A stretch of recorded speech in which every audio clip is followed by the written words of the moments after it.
පූර්ව දියවැඩියාව කියලා අපි අදහස් කරන්නේ මොකක්ද?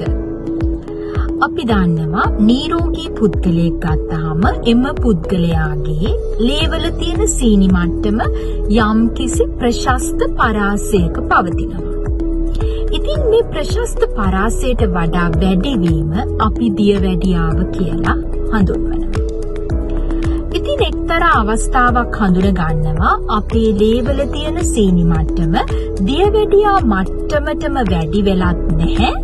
හැබැයි එය සාමාන්‍ය මට්ටමට වඩා වැඩි.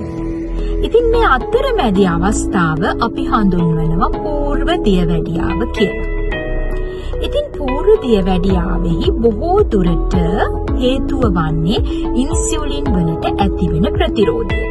ඒ කියන්නේ අපේ ඇඟේ ඉන්සියුලින් තියෙනවා. හැබැයි මේක හරියාකාරව වැඩ කරන්නේ නැහැ.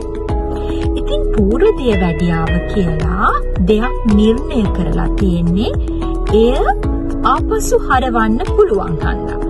ඒ කියන්නේ සෞඛ්‍ය සම්පන්න ආහාර රටාව ප්‍රමාණාත්මකව කරනු ලබන ව්‍යායාම මගින් ඔබගේ බර නම් කිසි ප්‍රමාණයකින් අඩු කරගත්තොතින් බොහෝ දුරට මෙම පූර්ව දියවැඩියා තත්ත්වය සාමාන්‍ය තත්ත්වයට පත් කරන්න පුළුවන්.